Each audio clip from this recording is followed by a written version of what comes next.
오늘 주시는 하나님 말씀 민수기 10장 1절부터 10절 말씀입니다. 한 절씩 교독해서 읽도록 하겠습니다. 1절 제가 읽습니다.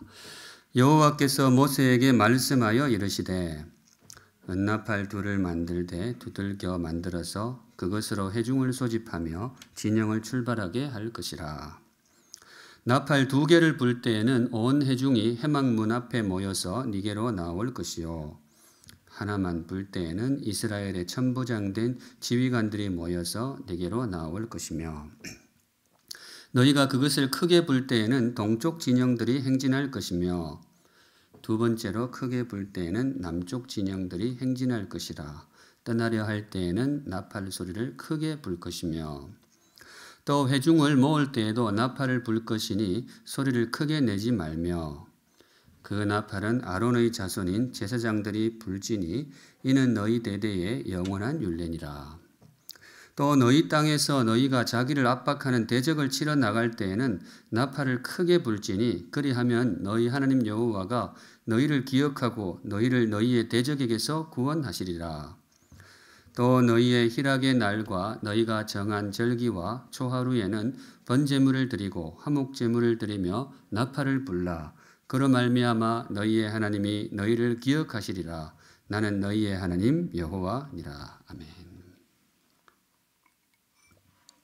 네, 오늘은 이 말씀으로 주님 주시는 교훈을 함께 받도록 하겠습니다. 오늘의 말씀은 나팔입니다. 나팔을 불라. 본문 읽으셔서 눈치를 채시겠습니다만은 나팔 이야기, 나팔 본문이 되겠습니다. 나팔하면 저에게는 아련한 추억이 한 가지가 있는데요. 군대 다녀오신 분들은 다 기억하실 거예요. 그 기상나팔. 참 곡조도 다 기억하시죠? 뚜뚜뚜뚜뚜뚜뚜뚜 이렇게 나갑니다. 요즘도 그 음악이 어디서 흘러나오면 왠지 일어나야 될 것 같은 그런 느낌이 듭니다. 그 핸드폰 그 알람 소리에 이걸 넣어놓은 분들이 있더라고요. 아마 군대 다녀오신 분들은 아마 벌떡 일어나게 될 것입니다. 제가 이제 군생활 할 때도 이 음악을 사용했었는데 처음 입대했을 때는 녹음기를 틀었어요. 마이크 앞에다가 이제 녹음 테이프를 넣어가지고 틀면 이제 병사들이 그걸 듣고 일어났었는데 제가 이제 군대 한 1년쯤 지났을 땐가 사단장님이 새로 부임해 오시는데 그분이 이 명령을 내리시는데 실제 나팔을 사용하라 이렇게 명령을 내리셨어요. 전 예하 부대에 실제 나팔을 불어서 기상 나팔을 사용해라. 그래가지고 이제 각 부대마다 한 명씩 나팔병을 차출을 해가지고 훈련을 넣었어요. 제 소대원도 한 명을 보내었습니다. 일주일 정도 훈련을 받고 왔었는데 효과가 정말 대단했습니다. 그 친구가 나팔을 불면 싹 다 일어나요. 그 나팔을 끝까지 불지도 못해요. 나팔 중간에 다 일어나요. 야, 그만 불어. 알았으니까 그만 불어. 이렇게. 왜냐하면 음이 전혀 안 맞아요. 그거 왜 삑살이라 그러죠. 미탈이 너무 나니까 이게 병장들도 막 그만. 병장들이 원래 아침에 잘 못 일어나거든요. 그런데 이 친구가 불면 바로 싹 일어나요. 막 음이 전혀 엉망으로 나가니까. 오늘 본문 보는데 그때 생각이 납니다. 그 일주일 훈련 가지고 그게 이제 나팔을 제대로 불 수가 없나 봐요. 그런데 충분히 제가 이해가 되는 것이 그때 그 사용했던 그 나팔은 특이하게 단추가 없었어요.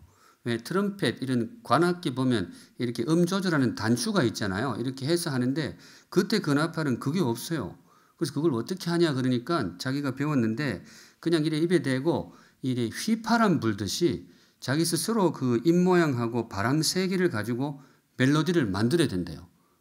그런 나팔을 배워왔어요. 그러니까 이게 며칠 훈련 받는다고 그 연주가 나올 수가 없는 상황이었습니다. 그 오늘 본문 나팔 본문을 보는데 그때 추억이 이렇게 떠오르게 됩니다. 이스라엘 백성이 머물렀던 그 광야에도 이 나팔이 울려 퍼졌습니다. 하나님이 모세에게 명령하셔가지고 나팔을 만들게 하셨어요.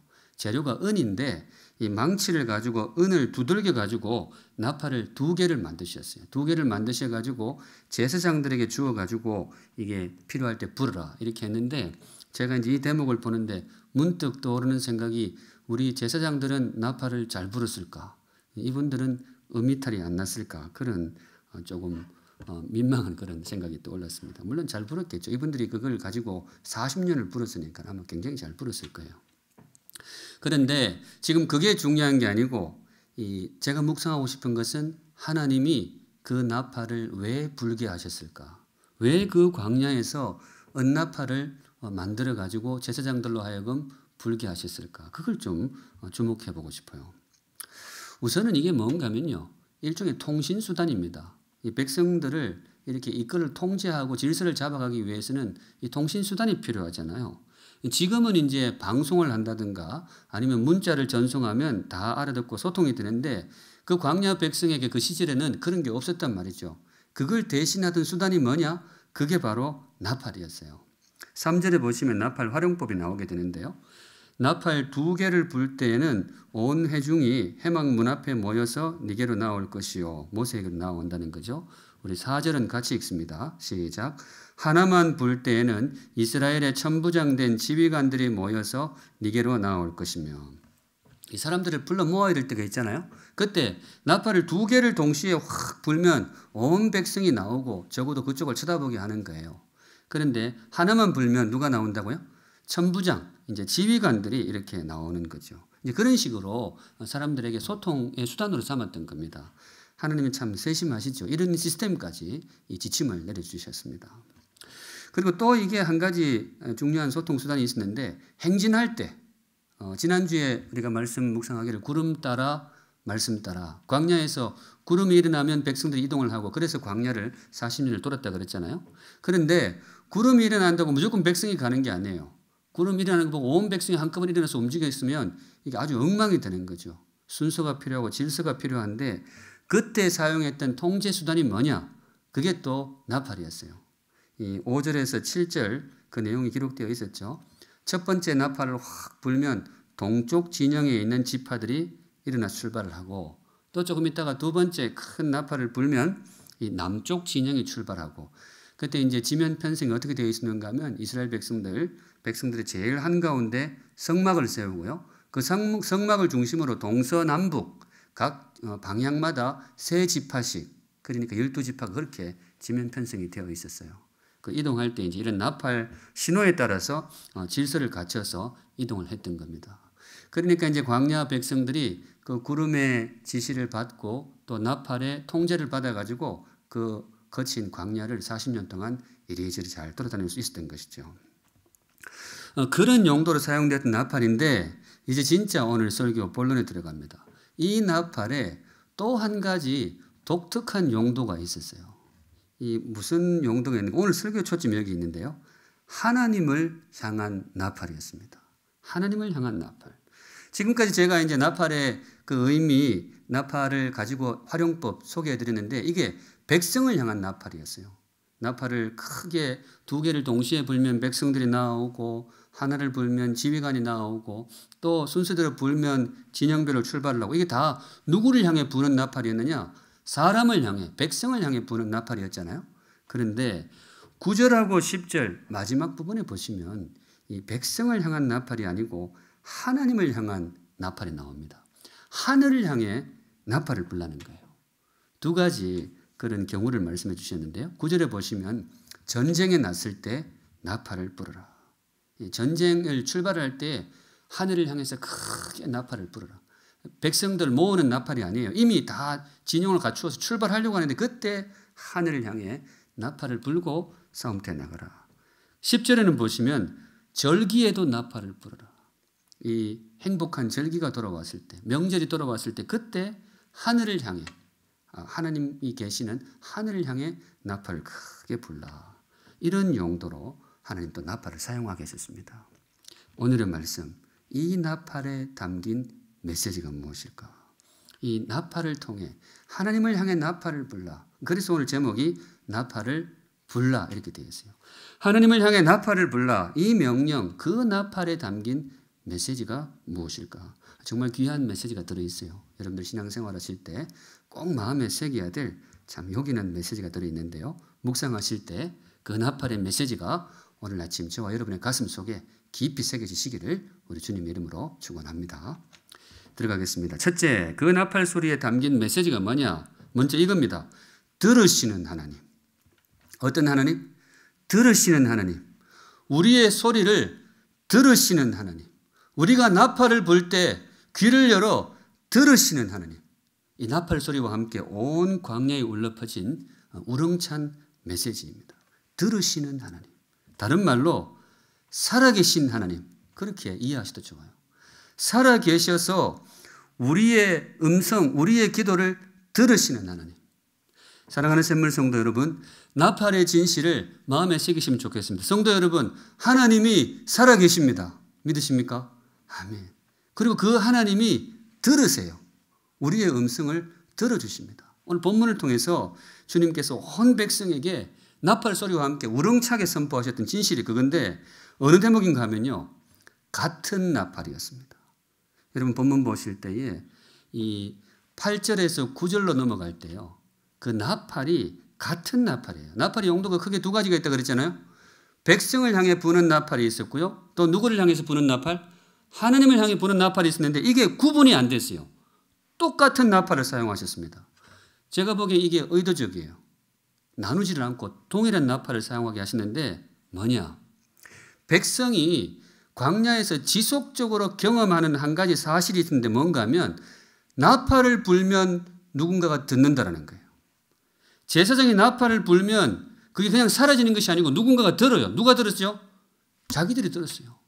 나팔 소리 2개 울리면 어떻게 해야 돼요? 모세 앞으로 가야 돼요. 그러니까 백성들이 늘 경험했던 거예요. 나팔을 불면 누군가가 들어요. 하나를 불면 누가 들어요? 지휘관들이 들어요. 하나를 불면 들어요. 여하튼 백성들이 40년 동안 일상적으로 경험했던 그 경험이 뭔가 하면 나팔을 불면 사람이 듣는다는 거예요. 누군가가 들어요. 바로 이 경험 위에서 오늘 하나님께서 그 똑같은 나팔을 하늘을 향해서도 불게 하십니다. 하나님을 향해. 무슨 말이냐? 나팔을 불 때에 누가 들으신다고요? 하나님이 들으신다는 거예요. 어제 우리가 그 나팔 들었듯이 오늘은 하나님이 들으신다. 그 나팔 소리를 하나님께서 반드시 들어주신다. 사랑하는 샘물 성도 여러분, 광야의 나팔, 그 진실이 저와 여러분의 가슴 속에도 깊이 새겨지기를 바랍니다. 하나님이 우리의 소리를 들으십니다. 사랑하는 샘물 성도 여러분, 하나님이 여러분의 기도를 들으십니다. 기도는 허언이 아니에요. 기도는 허공으로 사라지는 그런 무의미한 넋두리가 아니에요. 기도는 실체가 있습니다. 기도는 소통 수단입니다. 들으신다는 거예요.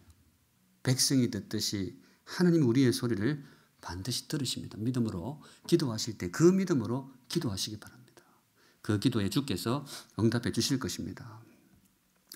요한계시록 이야기 잠시 하고 싶은데요. 요한계시록 이러면 미래를 알려주는 조금 두려운 성경 그렇게 생각하고 있는데요.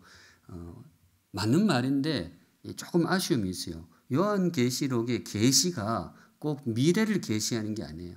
그냥 감추어진 사실을 들추어낸다. 그게 이제 계시. 그래서 요한계시록인데 물론 미래를 들추어 주는 것도 있어요. 미래에 일어날 일을 예언해 주시는 그런 면도 있는데 사실은 그것보다는 우리가 신앙생활하면서 아는 듯하면서도 미처 잘 모르는 참 중요한 진실, 그 감추어진 진실을 들추어 내어준다. 그래서 요한계시록, 요한 들추어주는 책 이렇게 보시면 틀림이 없습니다. 다양한 진실이 계시되는데요. 예배의 진실도 계시가 돼요. 또 물론 미래의 진실도 계시가 되지만은 제일 중심에는 예수님이 계시됩니다. 예수님이 어떤 분인지를 드러내어주는 책이 요한계시록인데 이렇게 다양한 진실이 계시되는데 조금 둘러봤습니다만은 요한계시록 8장에는 조금 독특한 아이템이 계시가 되는데요. 기도가 계시됩니다. 기도가 뭔지를 주님께서 계시해 주세요. 요한계시록 8장 3절 이런 구절이 나옵니다. 또 다른 천사가 와서 제단 곁에 서서 금 향로를 가지고 많은 향을 받았으니 뒷부분 같이 읽습니다. 시작. 이는 모든 성도의 기도와 합하여 보좌 앞 금 제단에 드리고자 함이라. 주님께서 기도의 실체를 보여주시는 거예요. 왜냐? 성도들이 기도를 하는데 그 기도가 뭔지를 사실 잘 모르는 것 같아요. 그래서 그 실체를 계시해 주시는데 기도와 향로를 나란히 병치시키십니다. 연기 나는 향로. 향로는 눈에 보이잖아요. 눈에 보이는 향로하고 우리 눈에 보이지 않는 기도를 딱 병치시켰어요. 무슨 말이냐? 이 기도가 이 향로와 같다는 거예요. 실체가 있다는 거예요. 향연기에 실체가 있듯이 연기가 그냥 사라지는 게 아니거든요.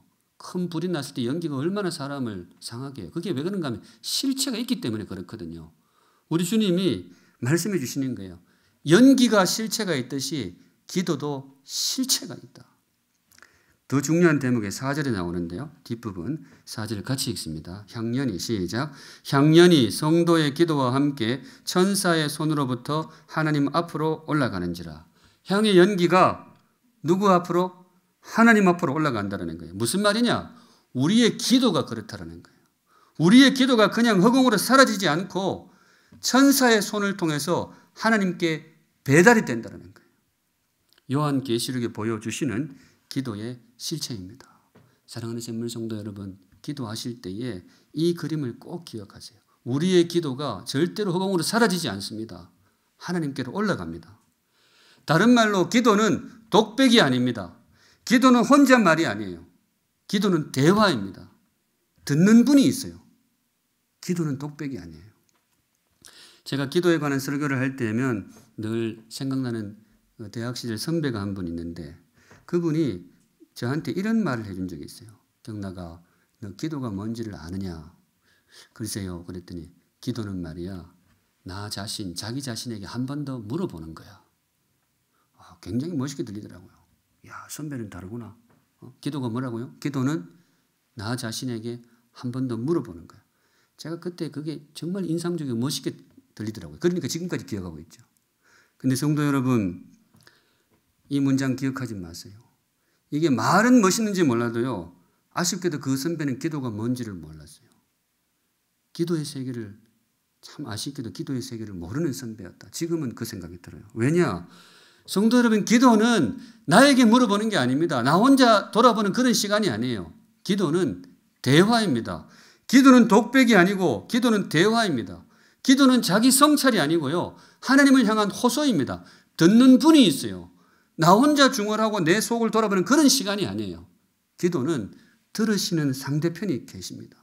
기도하실 때에 그 믿음으로 기도하시기 바랍니다.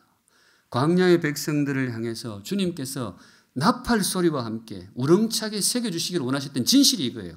이 나팔 소리가 얼마나 커요. 지금처럼 뭐 자동차가 있는 것도 아니고 고요한 중에 나팔 불면 엄청나게 크게 들릴 거 아니에요. 그 소리처럼 크게 백성의 가슴에 새겨준 묵직한 진실이 있는데 기도하면 뭐예요? 주께서 들으신다는 거예요. 너희들도 나팔 불면 너희 기도 듣지 않느냐? 그래서 제사장 앞으로 나가고 그러지 않았느냐? 나도 마찬가지다. 너희들이 기도할 때에 내가 너희들의 기도를 반드시 듣고 있다. 내가 응답해 줄 것이다. 성도 여러분, 하나님이 살아계십니다. 그분이 우리의 기도를 듣고 계십니다. 믿음으로 기도하시는 우리 샘물의 성도들 되시기를 주님의 이름으로 축원드립니다. 아멘. 한 걸음 나아가세요. 광야의 나팔을 통해서 주님께서 우리에게 새겨주시는 진실이 뭐냐? 두 번째는 도우시는 하나님입니다. 우리를 도와주시는 하나님. 그 광야의 나팔 첫 번째가 들으시는 하나님 그랬는데요. 요 단어도 참 귀하죠. 우리를 도와주시는 하나님. 사랑하는 샘물 성도 여러분, 도움이 필요하십니까? 특별히 하나님의 도움이 필요하십니까? 기도하시기 바랍니다. 그분이 꼭 듣고 도와주실 것입니다. 우리가 어려움이 닥칠 때에 믿을 만한 사람한테 전화도 하잖아요. 나 좀 도와달라고. 그러면 그 사람이 도와줍니다. 그런데 사람한테도 전화하지만은 사람보다 성도 여러분, 주님 앞에 나와서 주님께 기도하시기 바랍니다. 주께서 여러분들의 음성을 듣고 주께서 도와주실 것입니다. 9절이 그 이야기예요. 9절을 보시면 또 너희 땅에서 너희가 자기를 압박하는 대적을 치러 나아갈 때는 뒷부분 같이 읽습니다. 시작. 나팔을 크게 불지니. 이 너희가 대적을 치러 나아갈 때, 전쟁을 나아갈 때에 나팔을 크게 불어라. 전쟁 나아갈 때 무기만 챙기지 말고, 그래서 나가지 말고 출발할 때 반드시 하늘을 향해서 나팔을 불어라. 무슨 말이겠어요? 내가 도와줄 것이다.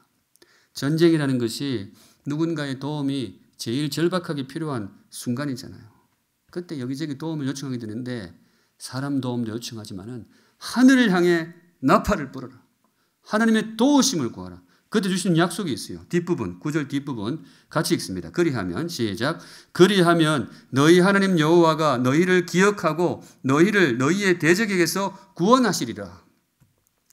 사랑하는 샘물 성도 여러분, 이 말씀이 저와 여러분의 삶에 임하시기를 우리 주님의 이름으로 축원드립니다. 아멘. 물론 우리 삶에 전쟁이 임하라 그런 뜻은 아닙니다. 절대로 전쟁이 있으면 안 되죠. 우리 사는 이 땅에 다시는 전쟁이 없기를 기도합니다. 그런데 성도 여러분, 살아보셔서 잘 아시지만은 우리 삶의 진실이 묘해서 이미 우리는 때로 전쟁 가운데 있어요. 전쟁을 원치는 않지만은 이미 우리가 전쟁 안에 들어와 있는 경우가 많아요. 삶 자체가 전쟁으로 느껴질 때가 참 많아요. 병원에 가보면요, 그런 전쟁터가 없어요. 그리고 직장 다니시는 분들도 가끔은 전쟁터처럼 느껴질 때도 있고, 사업하시는 분들은 뭐 또 더 그럴 것이고, 우리 아이들도 마찬가지. 우리 아이들이 공부하는 학교, 부드럽게 말하면 경쟁이라 그러고요, 이걸 거칠게 말하면 전쟁이라 그러잖아요. 입시 전쟁이라고 부릅니다. 용어 자체가 너무 거칠지만은 다 공감을 하잖아요. 그런 힘겨움이 있어요. 우리 삶이 그렇게 녹록하지 않다는 것이죠. 심지어 우리 믿는 사람들이 성경을 펼치면 성경에도 제일 많이 나오는 이야기가 뭐냐? 전쟁 이야기가 제일 많이 나와요. 특별히 구약 성경 펼치면 뭐 거의 처음부터 끝까지 맨날 싸우는 이야기 계속 나와요. 그래서 어떤 신학자는, 제가 이분을 신학자로 불러야 될지 모르겠지만은, 어떤 분은 그렇게 말했어요. 구약의 하나님하고 신약의 하나님은 좀 다른 것 같다. 구약의 하나님은 맨날 전쟁, 호전적인 하나님. 신약의 예수님은 사랑의 하나님. 그래서 우리는 신약을 믿었는데 이렇게 했는데, 그분은 사실 성경을 겉만 봤어요. 신약에도 전쟁이 나옵니다. 예수님의 십자가가 뭐예요? 가장 치열한 전쟁이었어요. 믿음의 전투였습니다.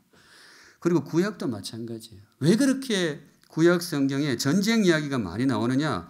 하나님이 호전적에서 그런 것이 아니고요, 성경이 우리의 삶을 알기 때문입니다. 우리가 살아가는 삶의 현장이 때로 광야와 같고 때로 심지어 전쟁터와 같다. 성경이 그걸 아는 거예요. 그래서 전쟁 이야기를 할 수밖에 없습니다. 그래서 말인데요, 사랑하는 샘물 성도 여러분, 승리하시기를 주님의 이름으로 축원합니다. 내 삶의 전투에서 여러분들 이기세요. 지지 말고 꼭 승리하세요. 목사로서 여러분들의 승리를 응원합니다. 물러서지도 말고 무너지지도 말고 꼭 승리하시기 바랍니다. 저만 응원하는 것이 아니고요, 하나님이 여러분들의 승리를 응원하십니다. 그게 뭐냐? 바로 오늘 이 대목이에요. 백성들아, 전쟁에 나갈 때에 하늘을 향해서 무엇을 부르라? 나팔을 부르라. 무슨 말이겠어요? 내가 듣고 내가 너희들의 싸움에 함께하리라. 그러니까 절대로 빼먹지 말고 총 들고 칼 들고 무기 드는 것도 좋은데 반드시 나팔을 하늘을 향해 크게 부르라. 내가 너희들의 싸움에 나도 함께 가리라. 성도 여러분, 어려움이 있을 때에 하늘을 향해 나팔을 부시기 바랍니다. 나팔을 부는 그런 인생이 되시면 좋겠어요. 오늘 설교 결국 들어보시면 아시지만 기도입니다. 지난주에는 제가 순종 설교를 했잖아요. 구름 따라 말씀 따라. 우리 주의 말씀에 참 힘겨워도 구름 잡는 느낌이 들어도 말씀 따라 순종하면서 사십시다 그랬는데, 오늘은 기도예요. 지난주에 순종이 우리 설교의 참 단골 메뉴라 그랬는데, 기도도 그렇죠. 뭐 기승전 기도 막 이렇게 해놓고 기도합시다. 이게 대부분 설교 패턴이 그렇게 되는데, 왜 그런가 하면 그게 신앙이잖아요. 신앙이 그렇게 복잡한 게 아니에요. 물론 심오한 교리도 많이 있지만은 우리 주의 백성으로 신앙생활 한다는 게 뭐냐? 주의 말씀에 순종하고 어려울 때 기도하고, 이게 신앙이잖아요. 신앙이 그렇게 복잡하지가 않아요. 우리 주님 정말 진리의 말씀대로 순종하며 살고, 살다가 어려우면 주님 앞에 기도하고 그렇게 주님과 함께 동행하는 것, 그게 신앙생활 아니겠어요? 사랑하는 샘물 성도 여러분, 우리 그렇게 사십시다. 우리 그렇게 이 주님께서 주신 시간을 그렇게 채워가시면 좋겠어요. 서로 격려하면서 말씀에 순종하고 어려울 때 기도하고, 바로 그 길에서 우리 주님께서 우리를 함께 해주시고 인도해 주실 것입니다. 특별히 지금이 그래요. 정말 지금은 기도할 때다. 정말 지금은 나팔을 불 때다. 2020년 코로나 상황, 이거 아마 뭐 이때도 지나긴 지나고 나서도 우리가 평생 동안 아마 이 시기를 참 기억하게 될 거예요. 참 힘겨운 시간을 우리가 지금 통과하고 있습니다. 두고두고 기억할 광야 중에 광야이고 정말로 가슴 아프게 어떤 면에서는 기억하게 될 전쟁 중에 전쟁일 수도 있어요. 그런데 사랑하는 샘물 성도 여러분, 어려워도 승리하시기를 주님의 이름으로 축원합니다. 이 힘겨운 시간이지만 믿음으로 승리하시기를 바랍니다. 이를 위해서 우리 나팔을 불면서 하십시다. 나팔을 부세요. 기도하면서 사시면 좋겠어요. 여러분들의 기도, 저도 힘을 보태겠습니다. 주보 인터넷 홈페이지에 여러분들이 기도 제목 올려주시면 저도 그렇고 교육자들도 그렇고 새벽마다 여러분들의 기도에 저희를 또 힘을 보태겠습니다. 이 나팔은 원래 같이 불어야 좋아요. 그래야 다 우렁찬 나팔이 됩니다. 그때 주께서 주시는 약속, 그리하면 너희 하나님 여호와가 너희를 기억하고 너희를 너희의 대적에게서 구원하시리라. 이 말씀이 사랑하는 성도 여러분들의 삶에 임하시기를 우리 주님의 이름으로 축원드립니다. 아멘. 오늘 나팔의 진실을 묵상하고 있는데요. 마지막 세 번째입니다. 나팔의 그 우렁찬 소리와 함께 백성들의 마음에 새겨주신 주님의 진실이 뭐냐? 마지막 셋째, 이미 도우시는 하나님입니다. 요거는 조금 방향을 바꿔서 조금 차분한 마음으로 마음에 새겨야 할 대목인데요. 이미 도우시는 하나님. 방점이 이미에 있어요. 앞서 우리가 우리를 도와주시는 하나님, 그래서 나팔을 불라고 하시는 하나님, 그걸 마음에 새겼는데요. 그것과 더불어서 우리 마음에 꼭 새겨둘 게 뭔가 하면요. 이미 하나님은 우리를 뭐예요? 돕고 계세요. 이미 우리는 주님의 도우심 안에 있어요. 지금도 그분이 우리를 돕고 계시고 지금까지 쭉 도와오셨어요. 나팔 소리와 함께 온 백성의 가슴에 새겨졌던 이 나팔의 진실이 바로 이것입니다. 10절이 그 말씀이에요. 10절. 우리 마음 담아서 한번 같이 읽습니다. 시작. 또 너희의 희락의 날과 너희가 정한 절기와 초하루에는 번제물을 드리고 화목제물을 드리며 나팔을 불라 그로 말미암아 너희의 하나님이 너희를 기억하시리라. 나는 너희의 하나님 여호와니라. 절기에 관한 가르침인데요. 초두에 그런 단어 나오죠. 희락의 날 이렇게 나오는데 희락의 날하고 절기는 같은 동급으로 보시면 돼요. 이 반복이라고 보시면 됩니다. 절기가 희락, 즐겁잖아요. 행복하잖아요. 우리 조상들이 원래 더도 말고 덜도 말고 늘 한가위 추석만 같아라 그랬는데 이스라엘 백성들의 명절도 그렇게 흥겨웠어요. 추석처럼 풍성했단 말이죠. 그런데 주님께서 명령하시기를 전쟁의 날에도 나팔을 불지만은 이 흥겨운 명절, 절기에도 뭐예요? 나팔을 불어라. 무슨 의미일까? 바로 이겁니다. 이미 우리를 도우신 하나님을 찬양하라. 그 뜻이에요. 이미 우리를 돕고 계시는 하나님께 감사하라. 그 절기의 나팔에 바로 그런 뜻이 있어요. 이미 우리를 도와주신 하나님, 지금도 돕고 계신 하나님을 찬양하고 감사하라. 이스라엘의 절기는 크게 두 가지 흐름이 있는데요. 창조의 절기가 있고 구원의 절기가 있습니다. 이 절기라는 것이 기억하는 것인데 창조의 은혜를 기억하고 또 구원의 은혜를 기억하는 그게 이제 절기인데 구원의 절기부터 보시면 대표적으로 유월절 절기입니다. 유월절 400년 노예살이를 하던 이스라엘 백성들을 하나님이 애굽에서 구원해 내셨단 말이죠. 그 구원의 기쁨, 우리를 구원해 주신 하나님의 은혜를 기억하는 절기, 그게 바로 유월절, 이 구원의 절기였어요. 또 한편 창조의 절기가 있다 그랬죠. 창조의 절기는 뭐냐? 대표적으로 안식일이에요. 매주 돌아온, 우리는 지금 주일로 지키고 있습니다만은 안식일, 이것도 참 기본 절기 가운데 드는데 이 절기는 뭐냐? 하나님이 우리를 위해 만들어주신 이 창조 세계, 이 창조의 은혜를 기억하는 그런 절기가 되겠습니다. 하나님이 이 창조하시고 7일째 쉬셨잖아요. 그날이 바로 안식일이었습니다. 이렇게 이스라엘의 절기가 창조와 구원, 그걸 양대 축으로 해서 구성이 되게 되는데 이 둘 사이에 공통점이 있어요. 뭐냐? 공통점이 이미 도우시는 하나님입니다. 이미 우리를 도와주시는 하나님, 이미 우리를 구원해 내신 하나님, 이미 우리에게 창조의 은혜를 베풀어 주시는 하나님, 그 주님의 은혜에 감사합니다. 그게 절기였어요. 그때 나팔을 불라는 거예요. 나에게 필요한 이 도움을 하나님께 구하는 나팔도 간절하게 불지만은 이미 나에게 베풀어 주신 하나님, 이미 나에게 공급하신 하나님의 은혜를 기억하고 감사하며 살아야 된다. 절기의 나팔입니다. 우리 사랑하는 샘물 성도 여러분, 우리 그렇게 사시면 좋겠어요. 하나님의 도우심도 구하지만은 이미 베풀어 주신 은혜에 감사하는 성도들이 되시기를 주님의 이름으로 축원합니다. 아멘. 인간의 본성이 감사보다는 간구에 많이 치우치게 되죠. 그래서 이미 주신 은혜는 그냥 당연한 것으로 넘기고 앞으로 받을 은혜에만 골몰하게 되는 것, 인간의 본성이 그래요. 근데 성도 여러분, 진실을 말하건대 이것도 마음에 꼭 새겨야 되겠어요. 정말 진실을 말하건대 우리가 받아야 할 은혜도 크지만은 이미 받은 은혜가 더 커요. 정말 우리가 간절히 간구해서 받아야 할 주님의 은혜도 크지만은 이미 우리가 받고 누리고 있는 은혜가 비교할 수 없이 더 커요. 그걸 꼭 기억해야 됩니다. 우리가 지금 코로나 상황을 통해서 깨닫게 되는 정말로 깊은 진실이 하나 있잖아요. 과거에 우리가 정말 너무나 평범하게 누렸던 그 평범한 일상이 지금 돌아보니까 기적이었어요. 우리가 얼마나 큰 은혜 가운데 살고 있는지 몰라요. 마스크 벗고 공원에 가서 마음대로 놀고 마주보고 차 마시고 밥 먹고 이게 너무나 평범해 보였는데 지금 생각하니까 그게 얼마나 기적 같은 은혜였는지 몰라요. 코로나 상황 속에 주시는 그런 요긴한 깨달음이 아닌가 그런 생각이 듭니다. 이때가 지나가겠죠. 그래서 우리가 정말 과거에 평범했던 그 일상으로 돌아가는데 성도 여러분, 우리 그거 그냥 평범하게 받지 않기를 바랍니다. 그냥 너무 당연한 것으로 받지 않고 정말 창조의 은혜, 주께서 우리에게 베풀어 준 이 자연의 창조의 은혜를 마음에 새기는 그런 하루하루가 되면 좋겠어요. 구원도 그렇습니다.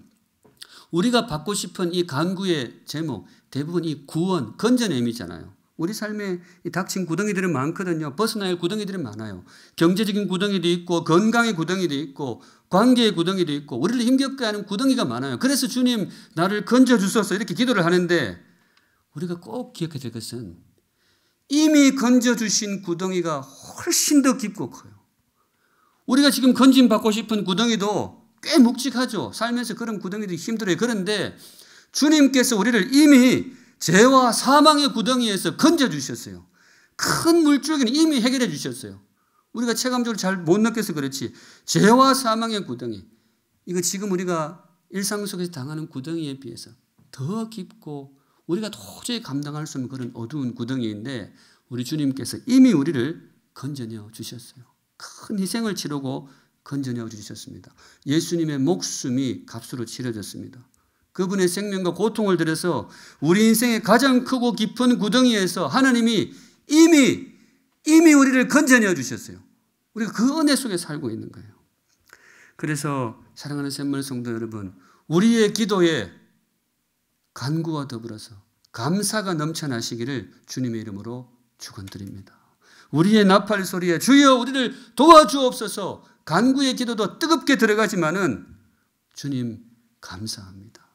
나에게 베풀어 주신 이 창조의 은혜, 나에게 베풀어 주신 이 구원의 은혜에 진심으로 감사를 드립니다. 우리의 기도가 그랬으면 좋겠어요. 그게 성도의 도리이고 그것이 은혜 받은 자의 염치이고 또 그게 지혜라고 생각이 돼요. 그게 성숙함이 아닌가. 우리의 간절한 간구 그 밑바탕에 정말 주님을 향한 은혜에 대한 감사가 있을 때 우리의 기도가 더욱더 성숙하고 주님이 기뻐 들으시는 귀한 기도가 될 것입니다. 말씀 정리합니다. 오늘 주님께서 우리 주신 말씀 나팔을 불라. 나팔을 불라. 사랑하는 샘물 성도 여러분, 나팔의 사람이 되시기를 주님의 이름으로 축원합니다. 기도의 사람이 되시면 좋겠어요. 기도할 때 이 믿음으로 꼭 기도하시면 좋겠습니다. 듣는 분이 있습니다. 우리의 기도는 허공으로 사라지는 무의미한 음파가 아닙니다. 하나님이 들으십니다. 이스라엘 백성들이 나팔 소리를 듣고 반응했듯이 주님도 우리의 기도를 듣고 반드시 반응해 주실 것입니다. 도움이 필요할 때에 간절하게 주님 앞에 나팔 불듯이 기도하시기 바랍니다. 주께서 응답하실 것입니다. 주께서 여러분들의 기도를 절대로 외면하지 않을 것입니다. 그리고 마지막으로 당부드린 대로 그 기도하실 때에 그 묵직한 이면에 감사의 언어가 꼭 장착되어 있기를 간절히 소망합니다. 그게 성도의 도리예요. 그게 지혜입니다. 이미 나에게 베풀어 주신 주님의 은혜. 우리가 잘 느끼지를 못하지만 이미 우리가 누리고 있는 주님의 도우심, 거기에 감사하면서 거기에 대하여 주님 염치불구하고 제 인생이 그래서 더 구합니다. 주님 이것도 좀 도와주십시오. 그렇게 기도할 때에 주께서 더 우리의 기도에 귀를 기울여 주실 것입니다. 이 모든 말씀 합하여 기도 가운데에 나팔 소리 가운데에 살아계신 하나님을 만나시는 우리 복된 샘물 성도님들 되시기를 주님의 이름으로 축복합니다. 아멘. 우리 함께 찬양하겠습니다. 주 품에 품으소서. 우리 찬양 기도하는 마음으로 함께 찬양하겠습니다. 거룩하신 하나님 아버지, 오늘도 주신 말씀 마음에 깊이 새깁니다. 나팔을 불라 명령하신 주님, 우리 성도들 나팔을 불며 살기를 소망합니다. 기도의 사람이 되겠습니다. 약속하신 대로 광야 백성의 경험대로 하나님이 들으실 줄로 믿습니다. 간절한 소망, 도우심을 간구하는 성도들의 기도에 주님이 귀 기울여 주시고 승리를 우리 성도들에게 선물하여 주시옵소서. 힘겨운 전쟁을 치르고 있는 우리 성도들의 전쟁에 주께서 함께하여 주시고 함께 싸워주시고 주님의 능력으로 우리 사랑하는 샘물 성도들에게 승리를 선물하여 주실 줄로 믿습니다. 믿음의 간구에 주께서 힘을 실어 주시옵소서. 무엇보다 감사를 잃지 않은 우리 성도들 되기를 소망하고 결단합니다. 받아야 할 은혜가 크지만은 이미 받고 누리고 있는 은혜 하나하나 헤아리면서 그 감사를 통해서도 더 큰 힘을 얻는 우리 복된 샘물 성도들 되게 하여 주시옵소서. 거룩하신 하나님, 오늘도 성도들 귀한 헌물 올려드립니다. 기쁘게 받아 주시옵소서. 고백의 헌물도 있고 감사와 또 마음의 소망을 담은 간구의 헌물도 있습니다. 주님 세밀하게 살펴보시고 우리 성도들의 삶을 가장 복되고 존귀하고 제일 유익한 길로 인도하여 주시옵소서. 아멘. 지금은 우리 구주 예수 그리스도의 은혜와 하나님 아버지의 그 크신 사랑과 지금도 우리와 함께 하시고 우리와 동행하시는 성령 하나님의 임재하심이 머리 숙여 예배하는 사랑하는 모든 주의 백성들의 머리 위에 이제로부터 영원까지 항상 함께 계실지어다. 아멘.